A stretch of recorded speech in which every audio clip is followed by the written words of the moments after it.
The champagne hit his face like a slap. First class went silent. A white woman in diamonds screamed racial slurs at the black man in the tailored suit. Passengers gasped. Phones came out. Flight attendants froze. He wiped his face slowly, champagne dripping onto $15,000 worth of Italian fabric. Then he smiled. 5 words left his lips, quiet but deadly: "I own this entire airline." Her face drained of all color. What happened next changed everything. Before we dive into this unbelievable story, drop a comment and let us know where you're watching from. If you believe karma is real, smash that like button right now. And subscribe because you won't want to miss what happens when privilege meets consequences. Trust me, this story has more twists than a roller coaster. Now, let's get into it. Theodore Washington settled into seat 2A with the quiet confidence of a man who had earned everything he owned. At 38, he wore success like his navy suit, perfectly tailored, understated, impossible to ignore. The Patek Philippe on his wrist cost more than most cars. His leather briefcase was hand-stitched in Florence. But none of that mattered to the woman glaring at him from seat 2B. Adelaide Morgan radiated the kind of entitlement that came from generations of inherited wealth. 52 years old, dripping in Cartier jewelry, her face had the pinched expression of someone perpetually smelling something unpleasant. Today, that something was Theodore. She had boarded the Atlanta-bound flight expecting first class to herself. The sight of a black man in the seat next to hers sent her blood pressure soaring. "Excuse me." Her voice cut through the cabin like broken glass. "Flight attendant." Amber rushed over, her smile professionally bright. "Yes, ma'am. How can I help you?" Adelaide's eyes never left Theodore. "I'd like to know why those people are allowed in first class." The cabin temperature seemed to drop 10 degrees. Theodore didn't look up from his laptop. He had heard it all before. Had lived it his entire life. The whispers. The assumptions. The shock on people's faces when they realized he belonged exactly where he was. Amber's smile faltered. "Ma'am, all our first-class passengers have purchased their tickets and are welcome aboard." "I'm sure they have." Adelaide's tone dripped with sarcasm. "Probably some diversity program or affirmative action nonsense. Next thing you know, they'll be giving away seats to anyone." An older gentleman across the aisle, Albert, lowered his newspaper. "That's completely inappropriate." Adelaide rounded on him. "Mind your own business. I paid good money for this seat. I have every right to comfortable accommodations without having to sit next to." She gestured vaguely at Theodore. Theodore finally looked up. His eyes were calm, almost amused. "Without having to sit next to what, exactly? Don't you dare speak to me." Adelaide's voice rose. "I know your type. Drug dealer, probably. Or some athlete who got lucky. That watch is probably fake. The suit too. I bet you stole that briefcase." Amber's face had gone pale. "Ma'am, please lower your voice. You're disturbing other passengers." "I'll do no such thing." Adelaide's hand shot out, grabbing the champagne flute Amber had just set down. "I paid for peace and quiet, and instead I have to deal with this affirmative action charity case sitting next to me. Probably didn't work a day in his life for that seat." Theodore returned his attention to his laptop, fingers moving across the keyboard with practiced ease. He was reviewing quarterly reports for Skybridge Airlines. His airline. The one Adelaide was currently flying on, hurling insults without the slightest idea who sat beside her. The irony would have been funny if it weren't so predictable. "Are you ignoring me?" Adelaide's voice climbed another octave. "How dare you? I'm talking to you." Other passengers had stopped all pretense of minding their own business. Phones were out. Recording. Theodore could see at least 5 cameras pointed in his direction. Good. Let them document this. Ma'am, I really must insist. Amber tried again. No. Adelaide stood up, wobbling slightly in her designer heels. I will not sit next to this person for 3 hours. Move him. Move me. I don't care. This is unacceptable. I fly this route twice a month. I'm a platinum member. I have rights. Theodore closed his laptop carefully. Set it aside. Turned to face Adelaide with the full force of his attention. You have rights, he said quietly. So do I. Rights? Adelaide laughed, sharp and cruel. People like you don't belong in first class. You should be grateful they even let you on the plane. Back in the old days. Ma'am. Albert stood up, his face red. That's enough. I'm a retired judge, and I'm telling you right now, you're out of line. Adelaide spun toward him. A traitor to your own race. Defending these people. You should be ashamed. The cabin erupted in murmurs. Shocked whispers. Gasps of disbelief. Theodore remained perfectly still. He had learned long ago that stillness was power. Let them reveal themselves. Let the cameras capture every word, every gesture, every ugly truth they tried to hide in polite society. Adelaide grabbed her champagne flute. Her hand was shaking with rage. Or maybe fear. Theodore couldn't tell which. You think you're something special? She stepped closer. Sitting there in your fake suit with your fake watch, pretending to be somebody. I know exactly what you are. And what am I? Theodore's voice was soft as silk. You're nothing. Adelaide's lips curled. You're nobody. And you definitely don't belong here. Then she threw the champagne. The liquid hit Theodore's face in a cold spray. Soaked into his collar. Dripped down onto his suit jacket. The Loro Piana fabric darkened instantly. $15,000 worth of Italian craftsmanship ruined in a second. The cabin went dead silent.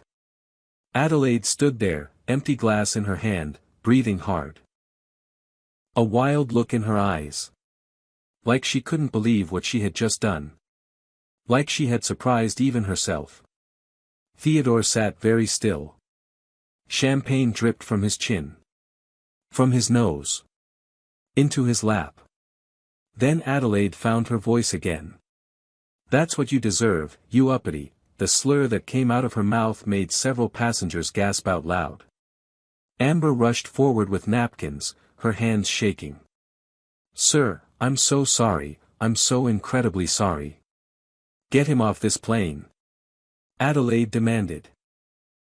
He provoked me. You all saw it. I want him removed immediately.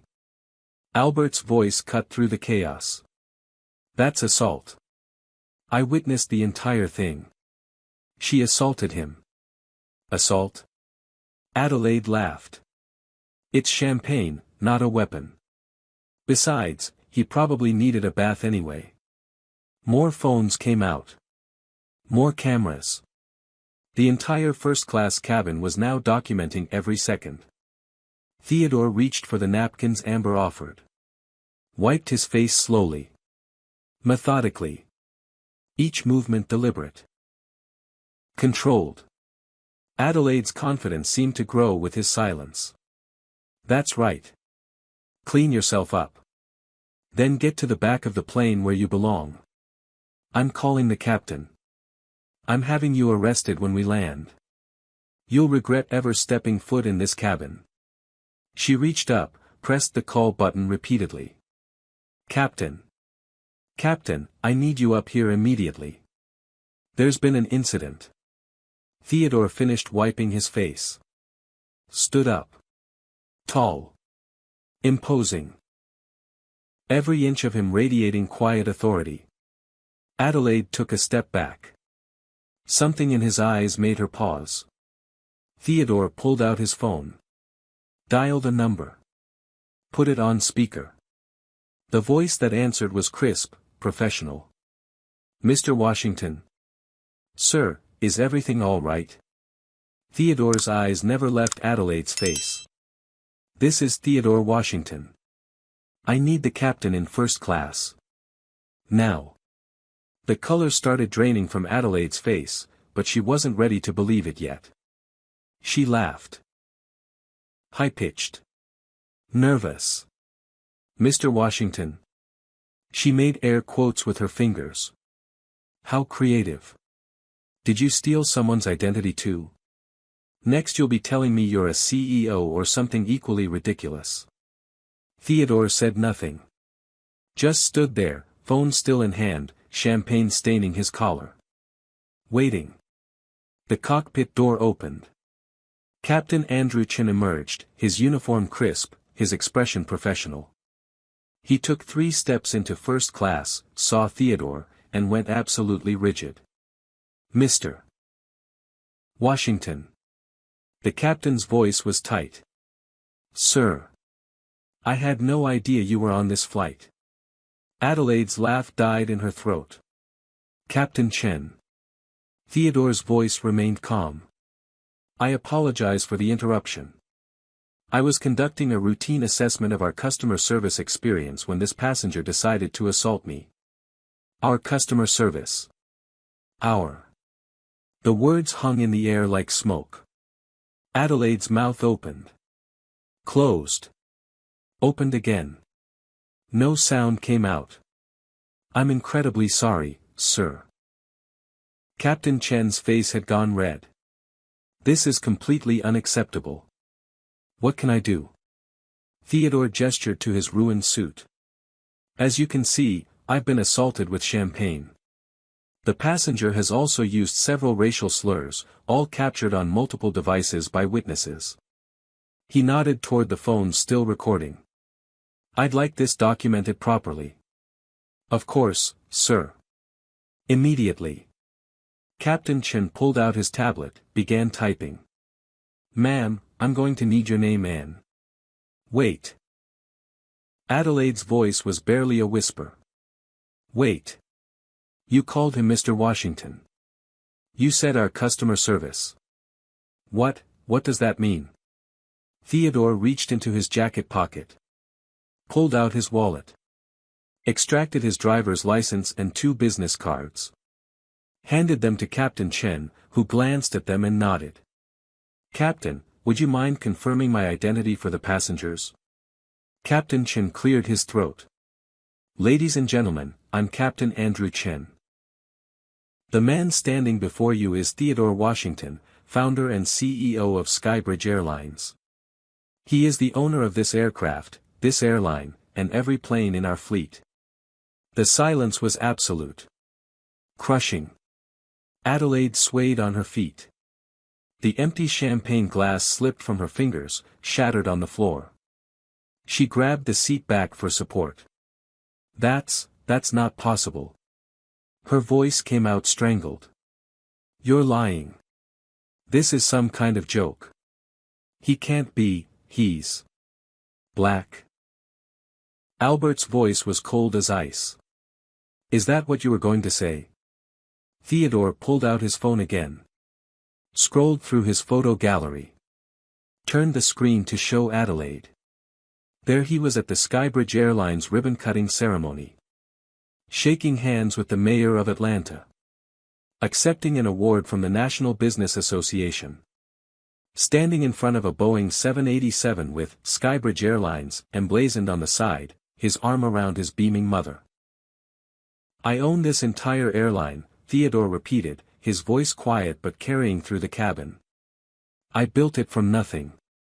Every plane. Every route. Every employee. Including the captain standing next to you. Adelaide's knees buckled. She collapsed into her seat, her face the color of old newspaper. I didn't. She couldn't form complete sentences. I thought you were. I assumed. You assumed. Theodore's voice was sharp now, cutting. You saw a black man in first class and assumed I didn't belong. Assumed I was a criminal. A fraud. Someone who needed to be put in their place. Amber the flight attendant had backed up against the galley wall, her face a mask of horror. She had recognized Theodore the moment he spoke. Had seen his photo in the company newsletter just last week. Had said nothing, watching to see how he would handle the situation. Mr. Washington, I can explain, Adelaide started. Can you? Theodore cut her off. Can you explain why you called me slurs? Why you said I didn't belong in first class on my own airline? Why you threw a drink in my face? Adelaide's hands were shaking violently. I made a mistake. A terrible mistake. I didn't know who you were. And if I wasn't the owner? Theodore leaned forward. If I was just a passenger? Would that make your behavior acceptable? No. No, of course not, I just. You just what? Thought you could get away with it? Theodore straightened. You thought because I'm black, I must have done something wrong to afford first class. Must have stolen or cheated or lucked into money I didn't deserve. The business traveler in row 3, Aiden, held up his phone. I got the whole thing on video. From the moment she started with the racial comments to when she threw the drink. All of it. Me too, said Adrian, traveling with his wife Adriana. Crystal clear footage. I heard everything, Albert added. Every slur. Every insult. I'm a retired federal judge. I'll testify to exactly what I witnessed. Adelaide looked around the cabin wildly, seeing cameras everywhere. Seeing her own face reflected in a dozen phone screens. Seeing the end of life as she knew it. Please. She stood up, reached for Theodore's arm. He stepped back smoothly. Please, Mr. Washington. I'm sorry. I'm so sorry. I didn't mean any of it. I was stressed. I wasn't thinking. Please, you have to understand. I understand perfectly. Theodore's eyes were cold. I understand that you felt entitled to abuse a stranger based solely on the color of his skin. I understand that you assaulted me. I understand that you did all of this while flying on an airline I built with my own 2 hands, starting from nothing, fighting against people exactly like you every single day. Captain Chen had been typing furiously on his tablet. Sir, I've documented everything. Multiple witness statements. Video evidence. Her frequent flyer profile is already pulled up. Theodore glanced at the screen. Platinum status. Flies twice a month. Atlanta to New York, usually. Not anymore, Captain Chen said quietly. Adelaide's eyes went wide. What? No. You can't. I need these flights. My daughter's wedding is in Atlanta. I have business. I have. You had platinum status, Theodore corrected. Past tense. Skybridge Airlines has a zero-tolerance policy for discrimination and assault. When you purchased your ticket, you agreed to our terms of service. Section 12, subsection 4 clearly states that hate speech or physical assault will result in immediate and permanent removal from all Skybridge services. But I didn't know it was your airline. Adelaide's voice climbed to a shriek. That's your defense? Albert shook his head in disgust. You didn't know you were assaulting the owner, so it should be fine. Theodore pulled out his tablet. Opened Adelaide's frequent flyer account. Adelaide Morgan. Member since 2018. 214 flights with Skybridge. Platinum status for the last 4 years. He scrolled through her file. Multiple complaints filed. Not by you. Against you. Adelaide went very still. 3 separate incidents of rudeness to flight attendants. 2 complaints from other passengers about your behavior. All documented. All explained away. All swept under the rug because you spent enough money to make it worth our while. Theodore looked up from the screen. Not anymore. His fingers moved across the tablet. Adelaide Morgan. Lifetime ban from Skybridge Airlines, effective immediately. Status revoked. All future reservations cancelled. You are no longer welcome on any aircraft in our fleet. Adelaide made a sound like a wounded animal. No.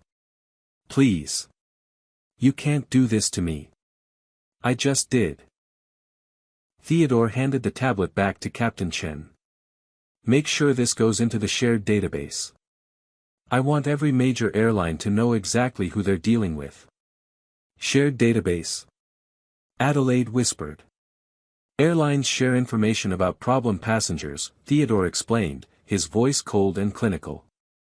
For safety reasons. When someone is banned from one airline for assault and hate speech, other airlines tend to take notice. I suspect you'll find yourself persona non grata across the industry very shortly. Adelaide collapsed back into her seat, her designer purse falling to the floor, contents spilling across the champagne-stained carpet. Her phone was buzzing. Theodore could see the screen lighting up with notifications. Text messages. Calls. Social media alerts. She picked it up with shaking hands. Looked at the screen. Her face went from white to green. It's already online, she breathed. The video. It's everywhere. Captain Chen remained in the cabin, his tablet open, his expression grave. Mr. Washington, with your permission, I'd like to gather formal statements from all witnesses while events are fresh. Theodore nodded. Proceed. Adelaide tried to stand. I need to leave. I need to get off this plane right now. Sit down. Theodore's voice wasn't loud, but it carried absolute authority. This flight hasn't departed yet, and you're not going anywhere until we've properly documented everything. You can't keep me here. This is kidnapping. Albert actually laughed. That's rich. You assault a man, hurl racial slurs at him on his own aircraft, and you think you're the victim. Captain Chen turned to Theodore. Sir, for the record, would you like to share your background with the passengers? I think context might be important here. Theodore considered this. Nodded slowly. He rarely talked about his past. Had built an empire without relying on his story for sympathy or marketing. But these people had witnessed something ugly. They deserved to understand what they had really seen. I grew up on the south side of Chicago, Theodore began, his voice steady. Single mother. 3 jobs. We lived in a 1-bedroom apartment that flooded every time it rained. My mom worked as a cleaning lady, a night shift factory worker, and did people's laundry on weekends. The cabin was silent except for his voice. I got a full scholarship to MIT. Aerospace engineering. I was usually the only black student in my classes. Professors assumed I was there on an athletics scholarship. Other students assumed I'd cheated on the entrance exams. Theodore's jaw tightened. I graduated top of my class. Adelaide was staring at her hands. I worked in aircraft maintenance for 8 years. Worked my way up. Saved every penny. Saw how people of color were treated in the aviation industry. Pilots passed over for promotions.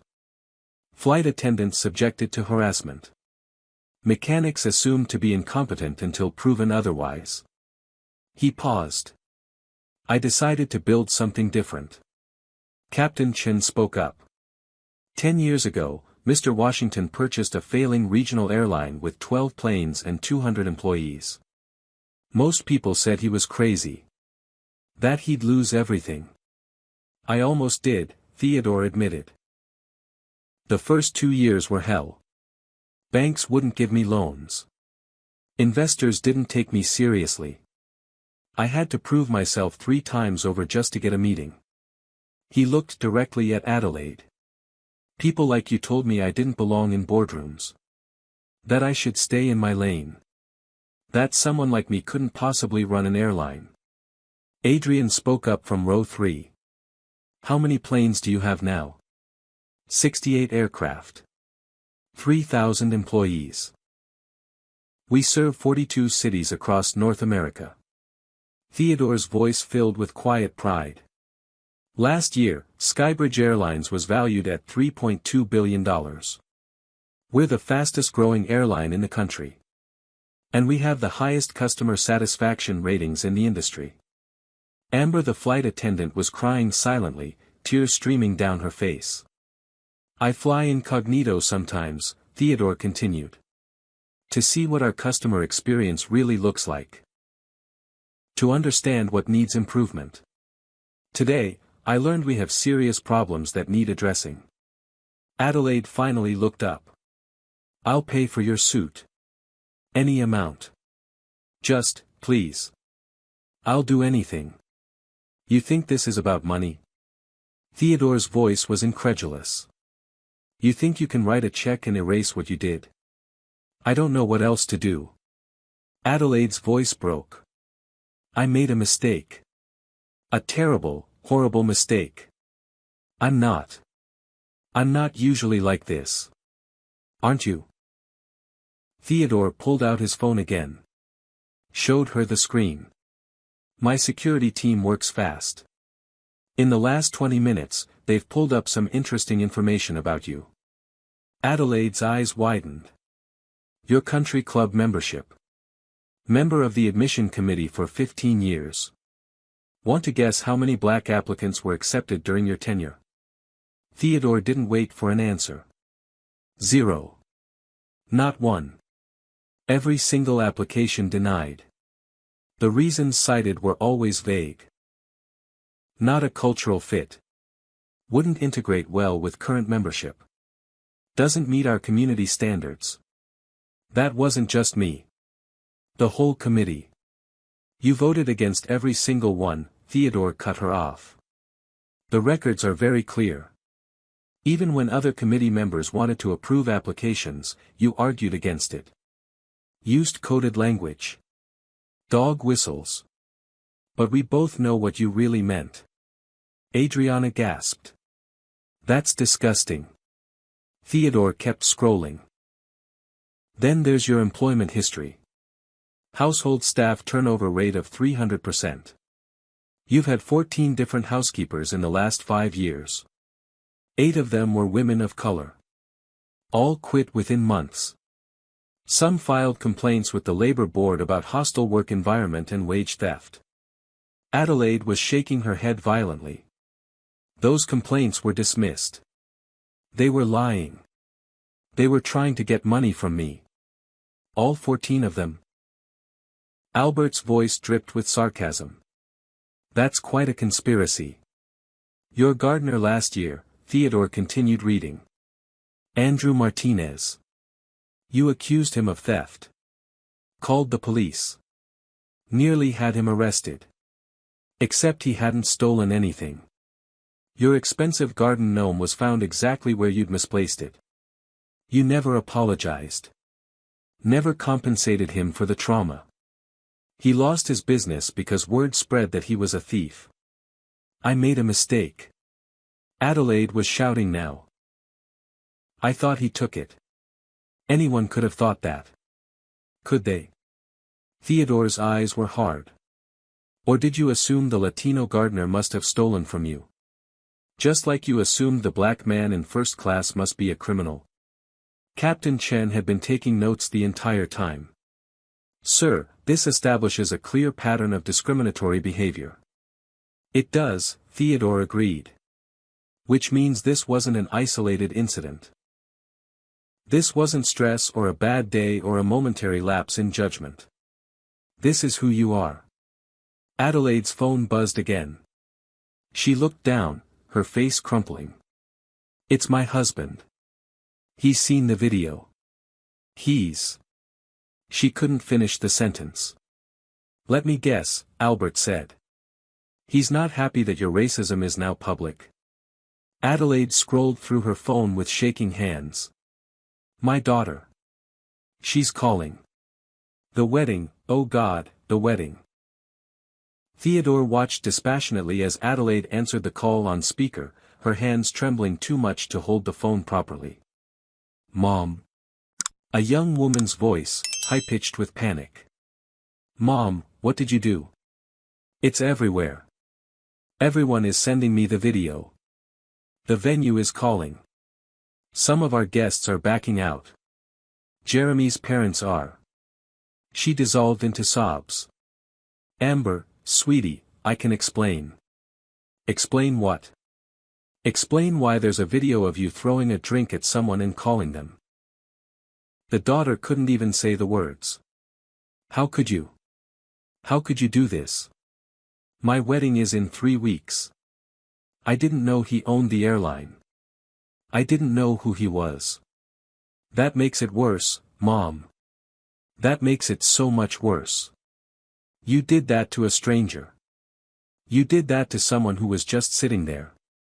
The daughter's voice broke. Jeremy's family is black, Mom. His mother is black. What am I supposed to tell them? That my mother is a racist? Adelaide made a wounded sound. I'm not. I'm not racist. I have black friends. Theodore actually laughed at that. Short. Bitter. The daughter was crying harder now.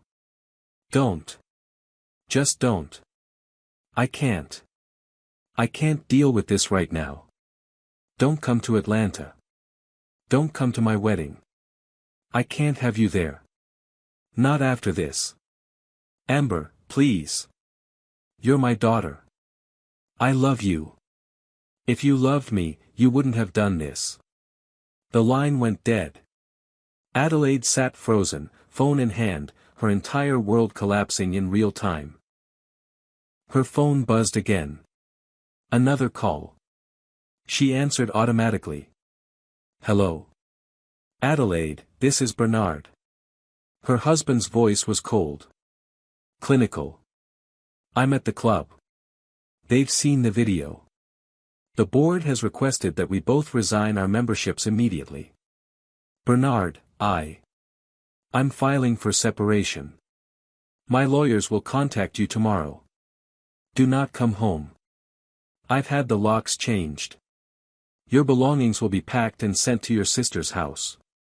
He paused. I knew you had certain views. I overlooked them. But this? This I cannot overlook. Goodbye, Adelaide. Another deadline.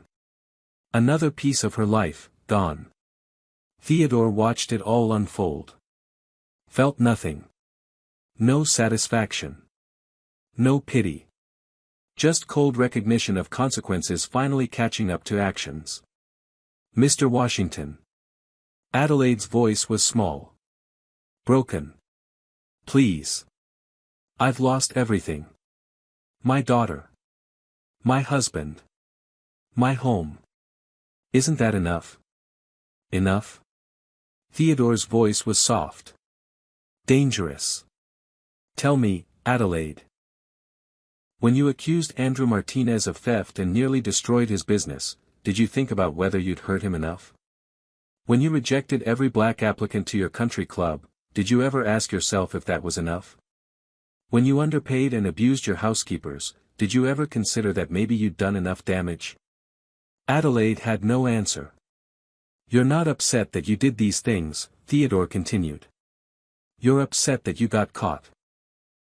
You're upset that for the first time in your privileged life, your actions have consequences you can't buy your way out of. Captain Chen's tablet chimed. Sir, we're getting confirmation from Delta, United, and American. They've all flagged her account pending investigation. That was fast, Adrian muttered. The aviation industry takes assault seriously, Captain Chen explained. Especially when it's documented this thoroughly. Theodore's phone was ringing constantly now. His PR team. His lawyers. News outlets. He silenced it. There would be time for all of that later. Right now, he needed to see this through. Adelaide Morgan, Theodore said formally. You have assaulted me. You have used hate speech. You have violated the terms of service you agreed to when purchasing your ticket. You are hereby permanently banned from Skybridge Airlines. This ban is non-negotiable and will not be appealed. Please, Adelaide whispered one last time. No, Theodore said simply. Actions have consequences. Welcome to accountability. The video had been live for exactly 23 minutes when Theodore checked the view count. 3 million. Rising fast. The numbers climbed even as he watched. 3.2 million. 3.5 million. Aidan, the business traveler who had first uploaded the footage, looked stunned. I've never seen anything go viral this fast. The comments are insane. Theodore could see people throughout the cabin scrolling through their own social media feeds, watching different angles of the same incident uploaded by different passengers. The algorithm had already made its judgment. This was the story of the day. Adelaide's phone wouldn't stop buzzing. Text messages flooded in so fast the notifications became a continuous tone. She stared at the screen, her face illuminated by the harsh blue light, watching her entire social circle implode in real time. Karen at her finest, one text read. Please tell me that's not you in the viral video. Another, the club president just called an emergency meeting. Everyone is talking about you. And another, I always knew you had issues, but this is beyond. Theodore's own phone was its own kind of chaos. His assistant Alice had already sent 17 messages, each more urgent than the last. CNN wants an exclusive interview, ***. Fox News is calling, ***. MSNBC, NBC, ABC, CBS all requesting statements, ***. Civil rights organizations reaching out in support, ***. Your mother is calling. She's worried. Call her back ASAP, ***. Theodore typed a quick response to his mother. I'm fine. We'll call soon. Love you, ***. Then he opened Twitter. The hashtag was already trending. Number 2 in the United States. Number 7 worldwide. Hashtag Skybridge Justice ***.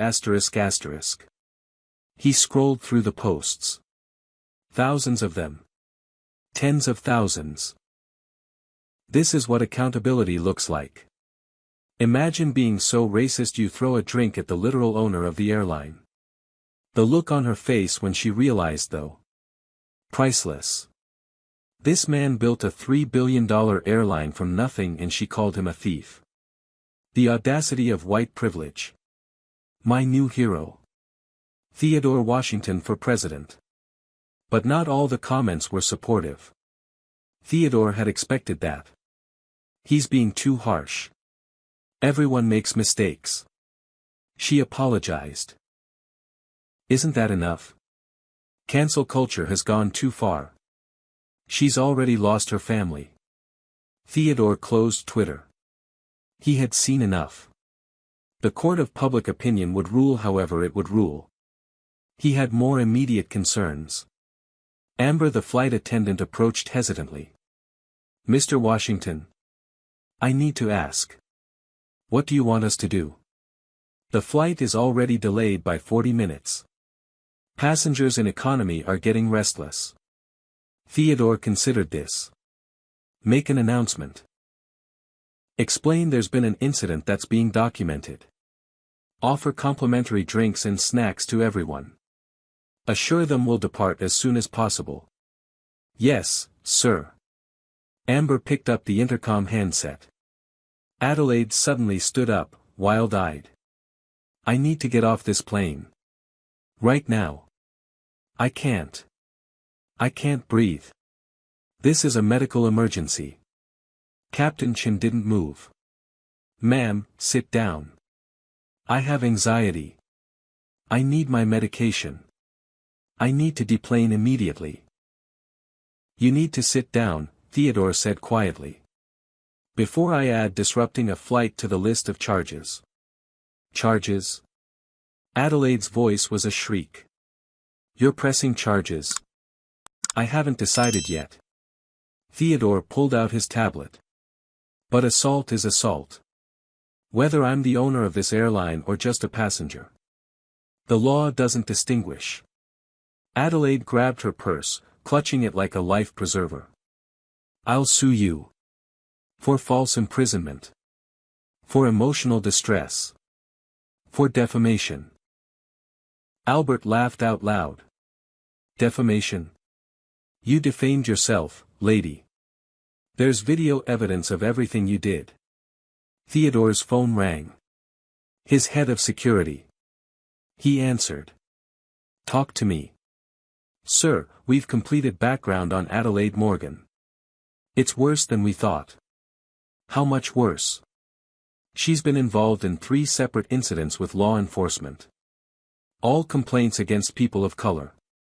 A delivery driver she accused of being in her neighborhood suspiciously.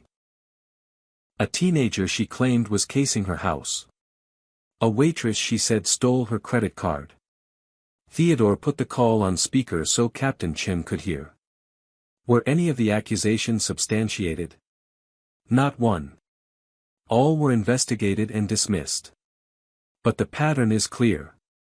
She weaponizes law enforcement against people of color. Adelaide's face had gone gray. Those were legitimate concerns. I live in an exclusive neighborhood. I have to be careful. Careful, Theodore repeated. Is that what we're calling racism now?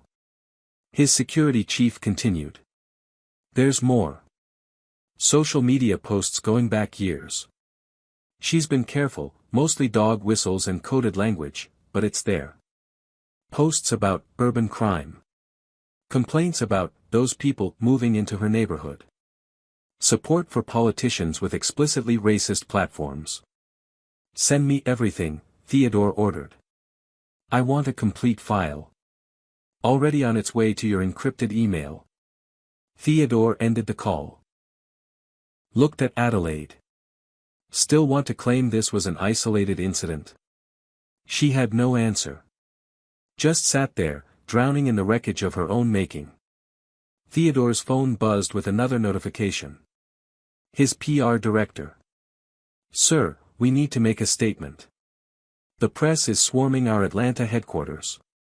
They want to know our official position, ***. Theodore typed back, schedule a press conference for when we land. I'll make a statement in person, ***. What about legal, ***. Have them prepare options. I'll review on the flight, ***. He looked up to find every passenger in first class staring at him. Waiting to see what would happen next. I want to be clear about something, Theodore said, his voice carrying through the cabin. What happened here today isn't just about one woman's racism. It's about a system that allows people like her to act with impunity for decades. To abuse service workers. To discriminate against applicants. To weaponize police against innocent people. To assume that anyone who doesn't look like her must have done something wrong. Heads nodded. Phones were still recording. I built Skybridge Airlines because I was tired of fighting that system. Tired of being told I didn't belong. Tired of watching talented people of color passed over for opportunities. I wanted to create something different. Theodore's voice grew stronger. And I will not allow my airline to become a safe haven for the kind of hatred Adelaide Morgan represents. Applause broke out. Started with Albert. Spread through the cabin. Even some of the economy passengers who had crowded near the first-class curtain to watch were clapping. Adelaide sat motionless, tears streaming down her face, her phone still buzzing with the digital documentation of her social death. Theodore's phone rang again. Unknown number. He almost didn't answer, but something made him pick up. Mr. Washington. This is Andrea Martinez. I used to work for Adelaide Morgan. Theodore's attention sharpened. What can I do for you, Ms. Martinez? I saw the video. Everyone has seen the video. And I wanted you to know, she did this to me too. Different slurs, but the same hatred. She made my life hell for 6 months. Underpaid me. Abused me. Finally fired me when I asked for the wages she owed.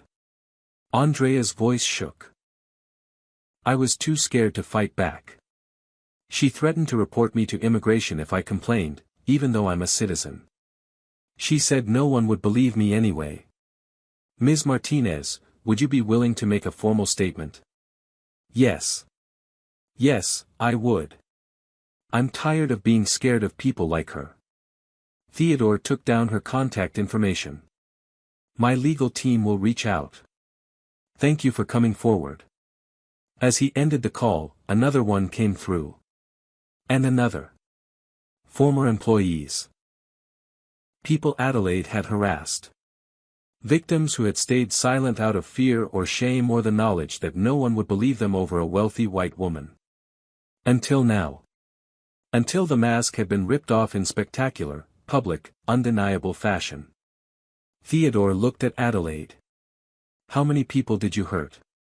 How many lives did you damage because you could? Because you thought you'd never face consequences? She didn't answer. Couldn't answer. Captain Chen's tablet chimed. Sir, Delta just confirmed. They've banned her pending investigation. United is following suit. American? Theodore asked. Waiting on final approval, but their security team indicated it's just a formality. Theodore nodded. Make sure our ban goes into the international database too. Every major airline should know exactly who they're dealing with. Now here's what I need from you. If you think people who abuse their privilege deserve to face real consequences, comment number 1 right now. If you've ever been discriminated against or witnessed discrimination like this, hit that like button and let me know in the comments. And subscribe because this story is far from over, and you're going to want to see what happens next. But here's the real question. Adelaide has lost her daughter, her husband, her social standing, and her ability to fly on any major airline. Some people are saying that's enough punishment. Others are saying Theodore should press criminal charges. What do you think? Is this justice, or should there be more consequences? Drop your thoughts in the comments. Because what happened next changed everything. Again. And you won't believe who came forward. Theodore's legal team worked fast. By the time Captain Chen announced they were finally ready for departure, a comprehensive file on Adelaide Morgan had materialized in Theodore's encrypted inbox. He opened it as the plane began to taxi. The first document was a summary. Bullet points of a life built on casual cruelty. Adelaide Morgan. Age, 52. Net worth, estimated 45 million, inherited. Employment, none. Occupation, professional socialite and country club board member, ***. Criminal record, none, charges never filed, despite multiple complaints, ***. Civil complaints, 7 instances, all dismissed or settled out of court, ***. Theodore scrolled deeper. The Willow Creek Country Club had a 23-page document detailing membership applications over the past 15 years. Adelaide's name appeared on the review committee for all of them. Theodore's data analyst had highlighted a pattern in yellow. Every black applicant, rejected. Every Latino applicant, rejected. Every Asian applicant who didn't meet a certain wealth threshold, rejected. The rejection reasons were masterclasses in coded language. Concerns about cultural compatibility. Questions about community integration. Uncertainty regarding lifestyle alignment. But 3 white applicants with drunk driving convictions had been approved during Adelaide's tenure. 2 with histories of domestic violence complaints. 1 who had declared bankruptcy twice. The pattern was undeniable. Theodore opened the next folder. Employment records. His investigators had tracked down 14 former household employees. 9 had agreed to speak on record. Andrea Martinez, housekeeper, 2019 to 2020, she called me a cleaning girl, never by my name. Refused to pay overtime. Accused me of stealing jewelry that later turned up in her own drawer. Never apologized. When I asked for my full wages, she threatened to call immigration. I'm a third-generation American citizen. Grace Johnson, nanny, 2018, she didn't want me around when her friends visited. Said it sent the wrong message to have a black woman caring for her grandchildren. Fired me after 2 months. No severance. No reference. Lily Chen, cook, 2020 to 2021, she made me eat meals in the garage. Not the kitchen. Not the dining room. The garage. Said the smell of my food was too ethnic. I'm trained at Le Cordon Bleu. Story after story. A 15-year chronicle of abuse masked as employment. Theodore forwarded the file to his head of PR, this is why the ban stands. Make sure the press understands the pattern, ***. His phone rang. An Atlanta number he didn't recognize. Mr. Washington. My name is Raymond Foster.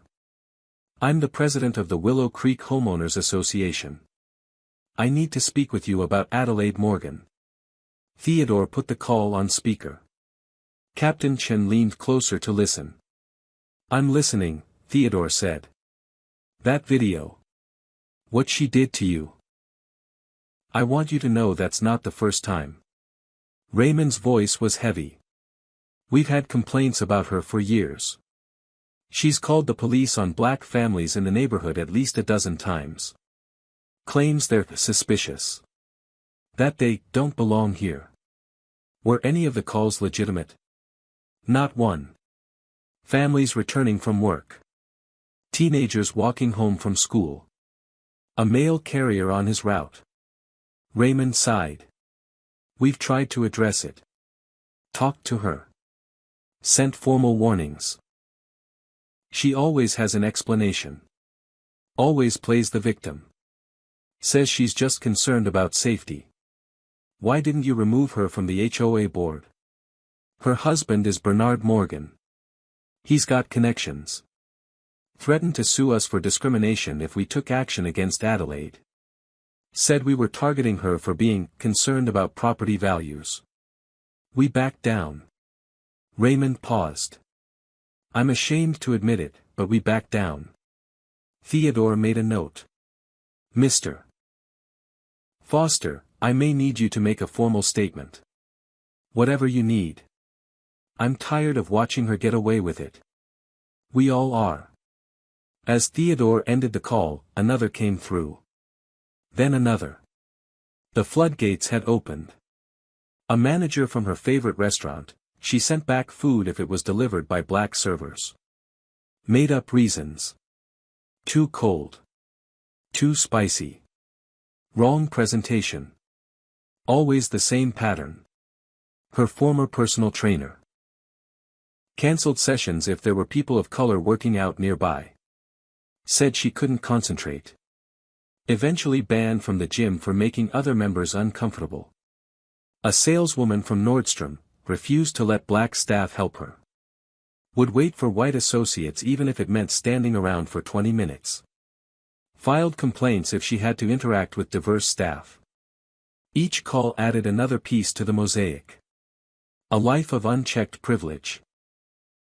Decades of racism so ingrained it had become reflexive. Adelaide sat 3 rows ahead, oblivious to the investigation unfolding around her. She had her phone pressed to her ear, having what sounded like an increasingly desperate conversation with a lawyer. I don't care what it costs. You have to fix this. You have to make it go away. The lawyer's response was apparently not what she wanted to hear. What do you mean there's nothing you can do? I'm paying you. Do your job. Theodore almost felt sorry for her. Almost. Then he remembered the champagne hitting his face. The slurs. The absolute certainty in her voice when she told him he didn't belong. His phone buzzed with a text from his mother. "Baby, I saw the video. Are you okay? Asterisk asterisk. I'm fine, Mom. Promise, asterisk asterisk. That woman. The things she said. I'm so angry I could spit, asterisk asterisk. Don't waste your anger on her. She's already destroyed herself, asterisk asterisk. You built that airline with your own hands. Worked yourself half to death. And she called you a thief, asterisk asterisk. I know. But she's the one who's lost everything. Not me, asterisk asterisk. I'm proud of you. Your father would be too, asterisk asterisk. Theodore felt his chest tighten. His father had died when Theodore was 12. Never got to see the empire his son would build. I wish he could have seen this, asterisk asterisk. He does, baby. He does, asterisk asterisk. Theodore looked out the window. They were at cruising altitude now. Atlanta was 90 minutes away. Captain Chen appeared beside him. Sir, I wanted to update you. We've received formal confirmation from American Airlines. Adelaide Morgan is now banned from their network as well.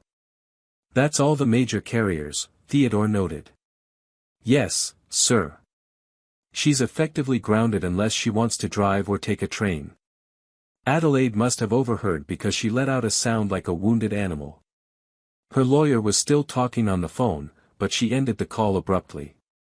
This is insane, she shouted to no one in particular. You can't ban me from every airline. That's restraint of trade. It's anti-competitive. It's illegal. Albert, the retired judge, didn't even look up from his newspaper. Actually, it's perfectly legal. Airlines are private companies. They have the right to refuse service to anyone who violates their terms. You violated those terms. Spectacularly. But I apologized. You apologized because you got caught, Theodore said quietly. You apologized because I own the airline. You apologized because the whole world is watching. But you didn't apologize because you understood what you did wrong. Adelaide opened her mouth. Closed it. Opened it again. I do understand. I know it was wrong. Do you? Theodore stood up, walked over to her row. Looked down at her. Tell me what you learned. I learned that I shouldn't, that it's wrong to. She struggled for words. That I need to be more careful about who you insult. Theodore finished. That's what you learned. To be more careful. Not to be less racist, but to hide it better. Adelaide's face flushed. I'm not a racist. The entire cabin erupted in disbelieving laughter. You threw a drink at a black man and called him racial slurs, Adrian pointed out. That's literally the definition of racism. But I didn't mean. You meant every word, Theodore interrupted. You meant it when you said I didn't belong in first class. You meant it when you called me a thief. You meant it when you used that slur. The only thing you regret is getting caught. Amber, the flight attendant, approached carefully. Mr. Washington. I have something I'd like to say. If that's okay. Theodore gestured for her to continue. I've been a flight attendant for 7 years. And I've dealt with passengers like Adelaide more times than I can count. Amber's voice shook but stayed steady. Passengers who refuse to take drinks from me because I'm black. Who ask if there's someone else who can serve them. Who complain to my supervisors that I'm aggressive or unprofessional when all I did was smile and offer them peanuts. Other flight attendants had gathered near the galley, listening. We're trained to smile through it, Amber continued. To be professional. To not make waves. Because passengers like Adelaide? They write complaint letters. They get us fired. They have the power, and they know it. Theodore listened, his jaw tight. When I saw you board today, Mr. Washington, I recognized you from the company newsletter. And I thought about warning you that Adelaide had been making comments. But I didn't. Because I wanted to see how you'd handle it. I wanted to see if you'd protect your employees from passengers like her. And? Theodore asked quietly. You did. By banning her. By making it clear that racism won't be tolerated. You protected every flight attendant who's ever been abused by someone like her. Amber's eyes were bright with tears. Thank you. Thank you for standing up for us. The other flight attendants applauded. Softly at first, then louder. Adelaide was crying again. I never meant to hurt anyone. I swear I didn't. Intent doesn't matter, Theodore said. Impact does. And the impact of your actions has been hurting people for decades. Today, it stops. His phone buzzed. His head of PR. Press conference set for 2 hours after landing. Atlanta Convention Center. Every major outlet will be there, ***. Talking points prepared, ***. Yes. But sir, they're going to ask if you're pressing charges, ***. And what are our options, ***. Assault. Hate crime enhancement. Could be looking at jail time, ***. Theodore looked at Adelaide. Broken. Sobbing. Her entire life in ruins. I'll decide after I speak with my legal team, he typed back. Because consequences were important. But so was the message he wanted to send. And Theodore Washington had been playing chess while Adelaide Morgan was playing checkers. She just didn't know it yet. The seatbelt sign had been off for 20 minutes, but the cabin felt like a pressure cooker. Word had spread through the plane. Economy passengers kept finding excuses to walk past first class, phones out, trying to catch a glimpse of the woman from the viral video. Flight attendant Aaron finally had to make an announcement. Ladies and gentlemen, we ask that you please remain in your assigned cabin areas. Anyone found violating this policy will be asked to return to their seats immediately. It didn't help much. The curtain between first class and economy kept getting pulled aside. Faces peered through. Some sympathetic to Theodore. Others curious about Adelaide. A few actually tried to confront her directly. You should be ashamed of yourself, a woman shouted from behind the curtain before Aaron gently but firmly guided her back. Theodore watched Adelaide shrink into her seat, trying to make herself invisible. She had pulled her cardigan over her head like a hood. Sunglasses on despite being inside the aircraft. The classic celebrity attempt at anonymity, except everyone already knew exactly who she was. Water, please, Adelaide croaked to a passing flight attendant. The attendant walked right past her. Excuse me, I asked for water. Another flight attendant passed. Also ignored her. This is ridiculous. I'm a paying passenger. You have to serve me. Theodore didn't intervene. Didn't need to. His crew was making their own statement. Finally, Amber approached with a plastic cup of water. Not the glass service offered to other passengers. Plastic. Room temperature. No ice. No lemon. No napkin. Adelaide took it with shaking hands. Thank you, she whispered. Amber said nothing. Just walked away. Albert folded his newspaper, finally setting it aside. You know what strikes me? Not once have you actually apologized for the right thing. Adelaide looked up, confused. I apologized. You apologized for not knowing who he was, Albert clarified. You said you were sorry you threw champagne at the owner of the airline. But you never apologized for the racism itself. For the slurs. For the assumption that a black man in first class must have done something wrong. Adelaide's mouth worked soundlessly. You're sorry you got caught, Albert continued. Sorry there are consequences. But you're not sorry for the hatred. Are you? I don't hate anyone. Adelaide's voice climbed. I'm not a bad person. Bad people never think they are, Theodore said quietly. He had remained in his original seat, laptop open, appearing to work. But he was listening to everything. They always have justifications. Explanations. Reasons why their bigotry is actually something else.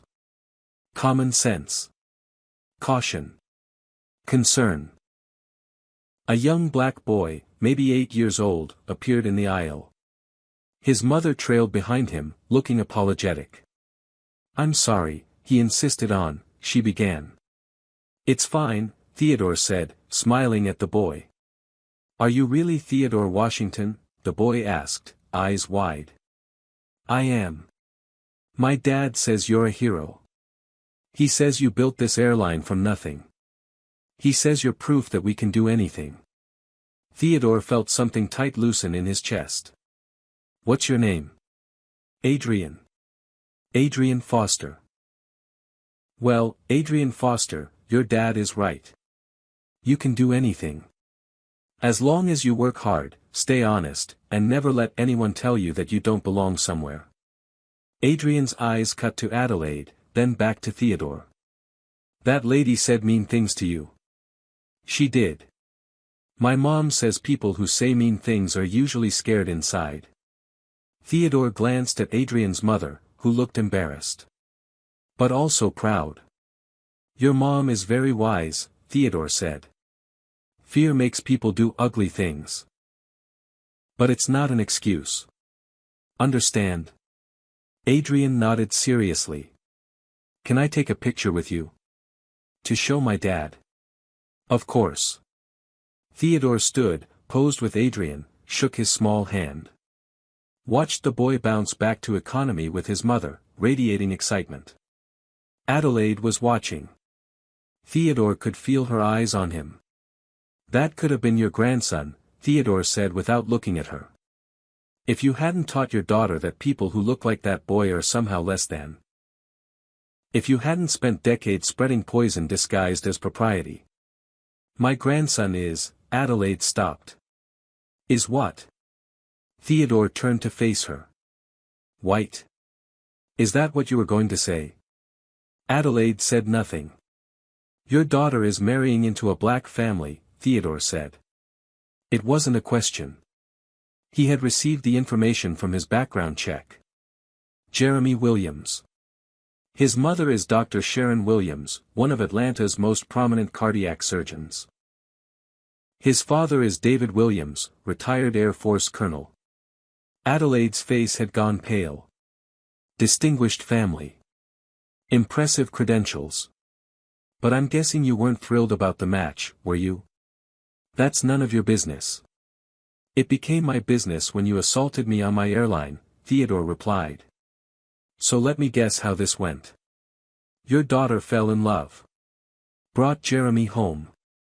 You smiled through gritted teeth. Made polite conversation. All while hating every second of it.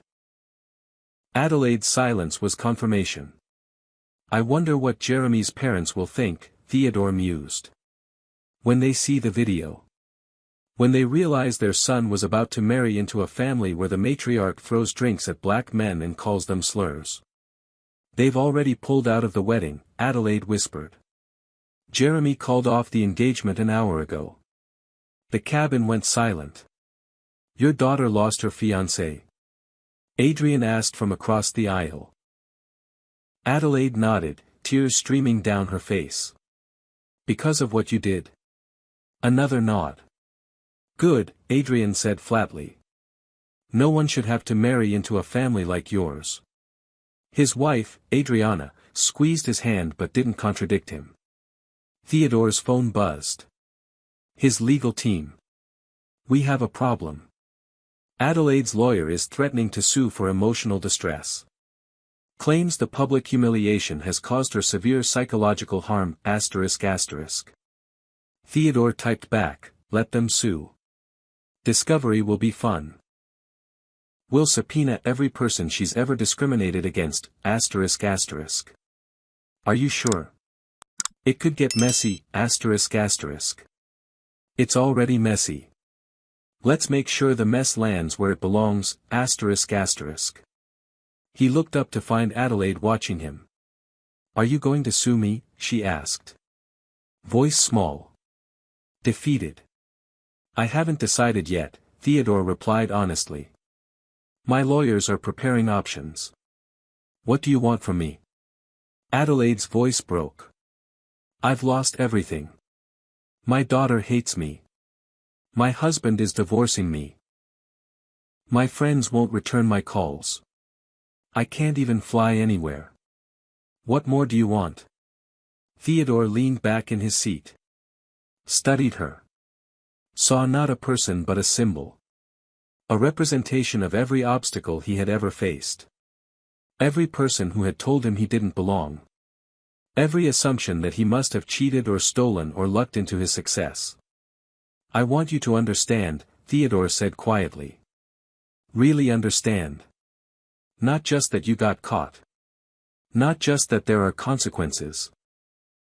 But that what you did was wrong. Fundamentally, morally wrong. I do understand. No, you don't. Theodore's voice was firm. You understand that you're suffering. That's not the same thing. Understanding would mean recognizing the suffering you've caused others. The housekeeper you threatened. The gardener you falsely accused. The families you harassed. The children you made feel unsafe in their own neighborhood. Adelaide was sobbing openly now. It would mean acknowledging that your privilege allowed you to hurt people for decades without consequence. That the system protected you. That you used your wealth and your race and your connections to escape accountability over and over again. I never meant. Stop saying that. Theodore's voice cut like a whip. Intention doesn't erase impact. You hurt people. Damaged lives. Perpetuated systemic racism. And the only reason you're facing consequences now is because I happen to be the one you targeted. If I had been just a regular passenger, you would have gotten away with it. Again. The truth of it hung in the air like smoke. Captain Chen's voice came over the intercom. Ladies and gentlemen, we're beginning our initial descent into Atlanta.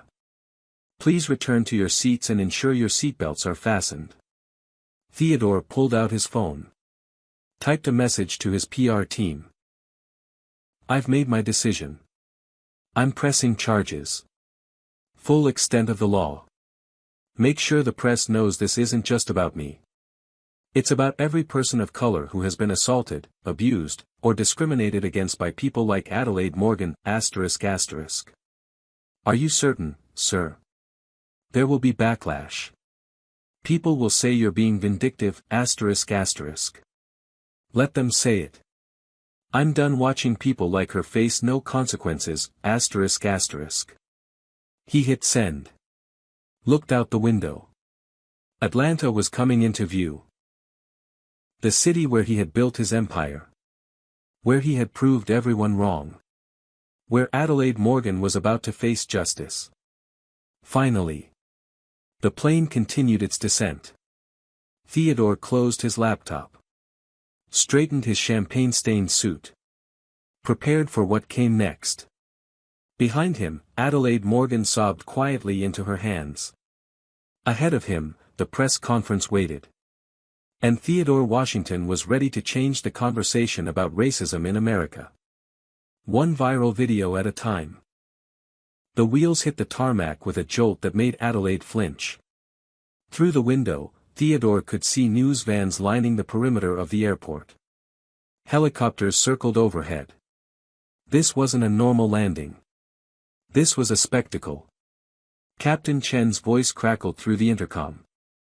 Ladies and gentlemen, welcome to Atlanta. Please remain seated until the aircraft has come to a complete stop and the seatbelt sign has been turned off. Mr. Washington has requested that first-class passengers deplane first today. Thank you for your patience. Theodore stood, gathering his belongings with deliberate calm. His champagne-stained suit was ruined, but he wore it like armor now. Evidence. Proof. The gate door opened. Theodore could see through the window. At least 15 uniformed Atlanta Police Department officers waited. Behind them, airport security. Behind them, what looked like half the media outlets in Georgia. Mr. Washington. A senior officer stepped forward as Theodore exited the plane. I'm Captain Lisa Rodriguez, APD. We've been briefed on the situation. Theodore shook her hand. Thank you for responding, Captain. Ma'am. Captain Rodriguez turned to Adelaide, who had frozen in the jetway, face white as paper. Adelaide Morgan. I need you to come with me, please. Am I under arrest? Adelaide's voice was barely audible. Not at this moment. But we need to take your statement. Mr. Washington is filing charges for assault and, she consulted her notes, assault with hate crime enhancement. Adelaide swayed. For a moment, Theodore thought she might faint. But she steadied herself against the jetway wall. I want my lawyer. That's your right, ma'am. Captain Rodriguez gestured to 2 uniformed officers. Please escort Ms. Morgan to booking. Booking? Adelaide's voice climbed to a shriek. You can't arrest me. I didn't do anything. Ma'am, there's video evidence of you assaulting Mr. Washington. Multiple witness statements. This is standard procedure. The officers moved forward. Adelaide backed up, hands raised. Don't touch me. Do you know who I am? Do you know who my husband is? Captain Rodriguez's expression didn't change. Your husband filed for separation 3 hours ago, ma'am. According to his attorney, he's cooperating fully with our investigation and will not be posting bail. The fight went out of Adelaide like air from a punctured balloon. She allowed the officers to guide her down the jetway, through the terminal, past the cameras. The press erupted. Shouted questions. Camera flashes like lightning. Ms. Morgan. Do you have a statement? Are you sorry for what you did? What do you say to people calling you the face of white privilege? Adelaide tried to cover her face with her hands. Didn't work. The cameras caught everything. Every tear. Every trembling step. Every moment of her perp walk that would be replayed on every news channel in America. Theodore watched impassively. Then turned to face the press himself. Mr. Washington. A reporter thrust a microphone toward him. Can you comment on? I'll be making a full statement at a press conference in 2 hours, Theodore said calmly. Atlanta Convention Center. All media are welcome. Until then, I have no comment. He walked through the terminal with Captain Rodriguez at his side, airport security clearing a path. Behind him, the other first-class passengers followed, phones out, documenting everything. Albert caught up to him. Mr. Washington, I wanted to say, I'm a retired federal judge. Whatever you need from me, testimony, statements, anything. I'm at your disposal. Thank you, Judge. Albert Patterson. Served on the bench for 32 years. I know exactly what I witnessed, and I'll make sure it's documented properly. Theodore shook his hand. Your testimony will be crucial. Adrian and Adriana approached next. We have video too, Adrian said. From a different angle than what's already online. Might show details the other footage missed. Send it to this email. Theodore pulled out a business card. My legal team will review it. Young Adrian Foster was there too, with his mother. The boy looked up at Theodore with wide eyes. You're really pressing charges? Adrian asked. I am. Good. The 8-year-old nodded seriously. My mom says if bad people don't face consequences, they just keep being bad. Theodore crouched down to Adrian's eye level. Your mom is absolutely right. And Adrian? Don't ever let anyone make you feel like you don't belong somewhere. Ever. Understand? Yes, sir. Theodore stood, ruffled the boy's hair, and continued walking. Police station. 2 hours later ***. The booking room at Atlanta PD was nothing like Adelaide had ever experienced. Fluorescent lights.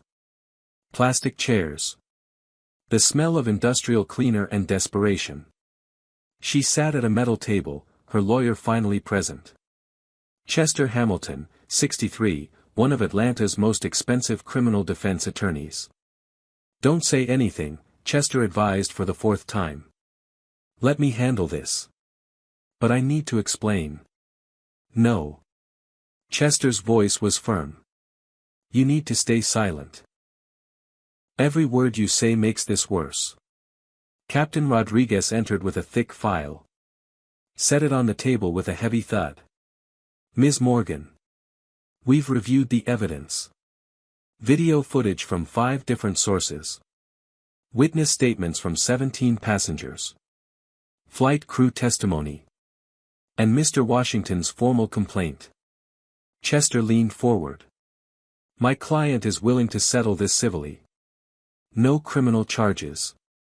She'll pay for the damaged suit, issue a public apology.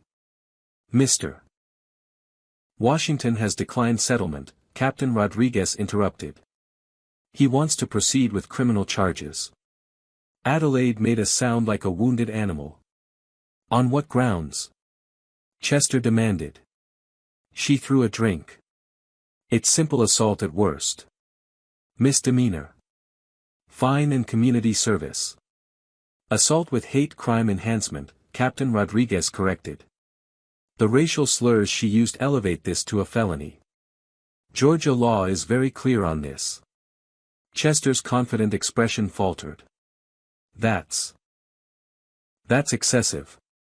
My client was emotional. Under stress. She made a mistake. Your client has a documented pattern of racist behavior spanning 15 years. Captain Rodriguez opened the file. We've been contacted by 9 former employees. 4 neighbors.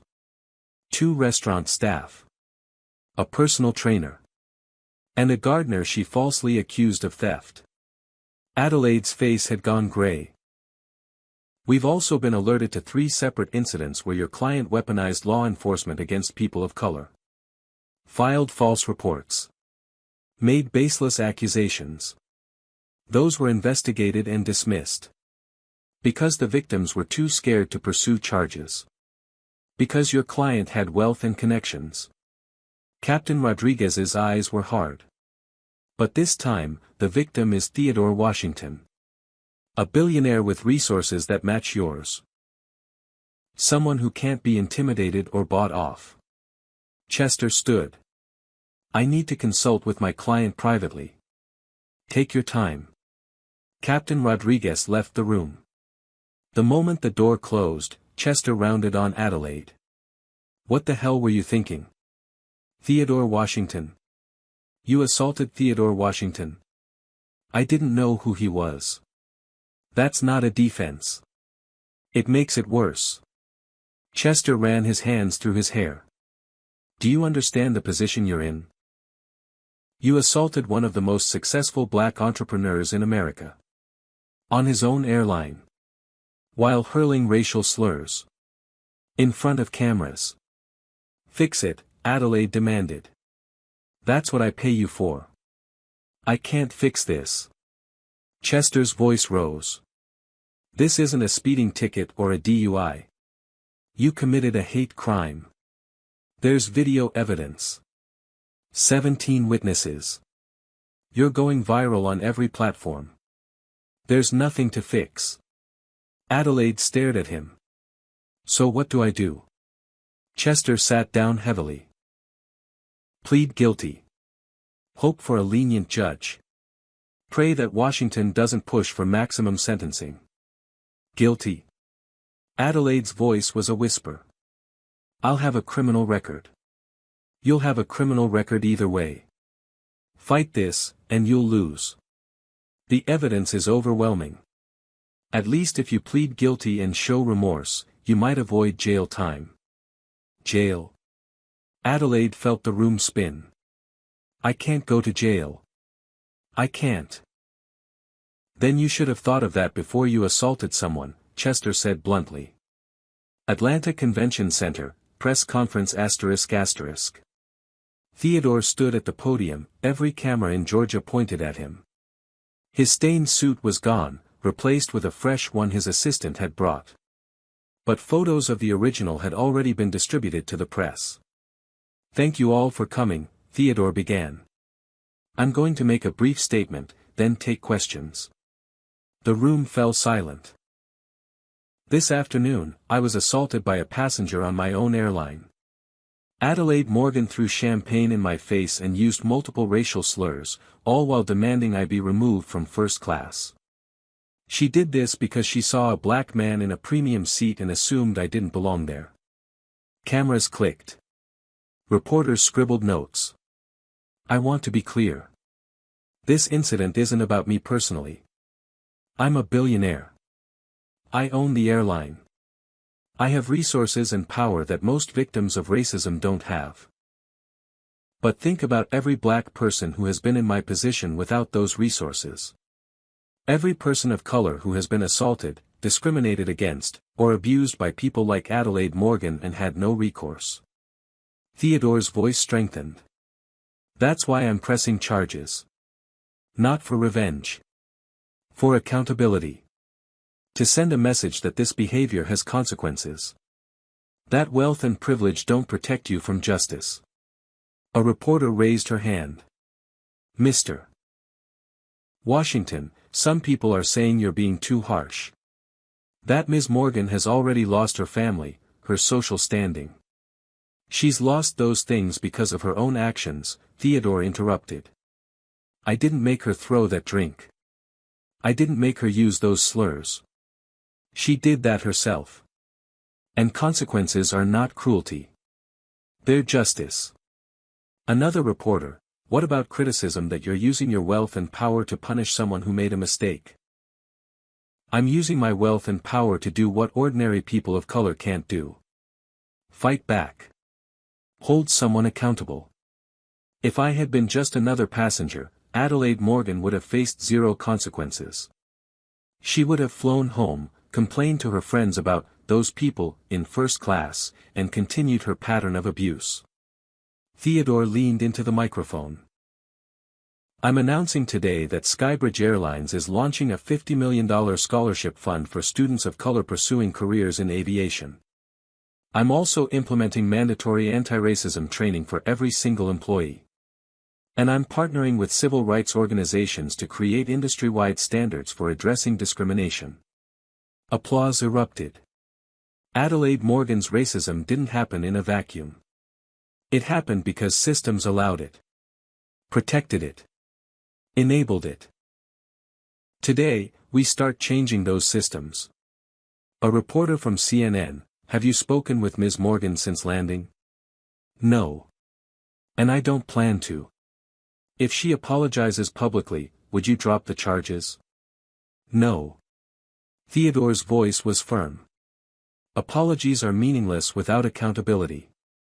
She's sorry she got caught. That's not the same as being sorry for what she did. The questions continued for an hour. Theodore answered each one with calm precision. Never defensive. Never angry. Just factual. When it was over, his PR director approached. Sir, that was perfect. Every outlet in the country will run this. Theodore nodded. Good. Let's make sure this matters. Let's make sure this changes something. Because Adelaide Morgan was just one person. But she represented millions of others. People who thought their privilege protected them. Who thought racism was consequence-free. Theodore Washington was about to prove them wrong. 3 months later, the courtroom was packed. Every seat filled. News cameras lined the back wall. Sketch artists furiously capturing the scene. Outside, protesters held signs. Some supporting Theodore. Others claiming he had gone too far.